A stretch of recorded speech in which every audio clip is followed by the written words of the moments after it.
जादुई घड़ी की कहानी। रामपुर नामक गांव में राजू नाम का एक गरीब किसान रहता था। उसके बेटे का नाम राजू था। राजू अपने पिताजी के पास आकर कहता है, पिताजी, मैं भी खेतों में काम करने चलूंगा। घर के टीवी को देखते हुए मैं भी काम करूंगा। नहीं बेटा, अभी तुम्हारी उम्र पढ़ने की है, अभी तुम काम नहीं कर सकते। इतना कहकर रामू खेत में चले गए। उसी दिन रामू को खेत में काम करते समय एक घड़ा मिलता है।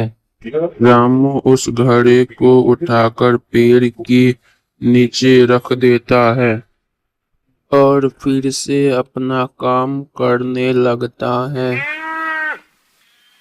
रामू अपना काम खत्म करके जैसे ही पेड़ की जाके देखता है तो घड़े में बहुत सारे पत्ते भर गए थे। रामू ने घड़े को बैग में रख के अपने घर ले गया। रामू के हाथ में बैग देखकर पूरा परिवार आश्चर्यचकित हो गया। पिताजी, ये घड़ा आप कहाँ से ले आए हो? नहीं बेटा, ये एक जादुई घड़ा है। इसमें जो भी चीज डालोगे वो बहुत सारे बन जाएंगे। चाहो तो इसमें अनाज डालकर देख लो। देखते ही देखते उस घड़े में चावल की ढेर हो गई। पिताजी, ये कैसा जादू है? इसमें तो अनाज भर गया है। बेटा राजू, अब मैं तुम्हें इसी घड़े के अनाज से तुम्हें पढ़ा लिखा कर बड़ा आदमी बनाऊंगा। लेकिन अभी रात हो गई है, अभी सोने का समय हो गया है। कल सुबह मैं बाजार में जाकर इन अनाज को बेच आऊंगा। ठीक है पिताजी। और रामू के पूरा परिवार सो जाता है। इतने ही में उसका बेटा भागते भागते आके, पिताजी, आप बाजार कब चलेंगे? अनाज को बेचने चलिए। बेटा कुछ देर में बाजार चलते हैं, रुको। ठीक है पिताजी। ठीक है बेटा, तो मैं चलता हूँ।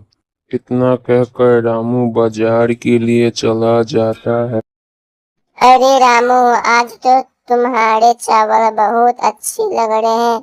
जरा 2-3 किलो देना। हाँ सेठ जी, अभी देता हूँ। ऐसा करते करते रामू के सारे चावल बिक जाते हैं। राजू मन लगा के पढ़ाई करने लगता है। ऐसा करके 4 साल बीत जाते हैं।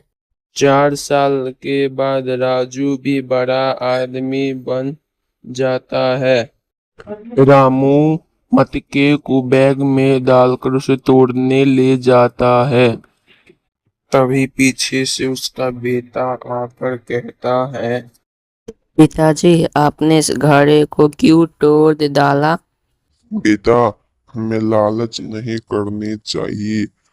और इस घड़ी का मैं क्या करता। मेरा जो सपना था वो पूरा हो चुका है। मेरा सपना तो अब पूरा हो चुका है। मैं चाहता था मेरा बेटा पढ़ लिख कर बड़ा आदमी बने और देश में नाम कमाए, इसलिए मैंने इस घड़ी को तोड़ दिया। और पूरा परिवार खुशी से रहने लगा।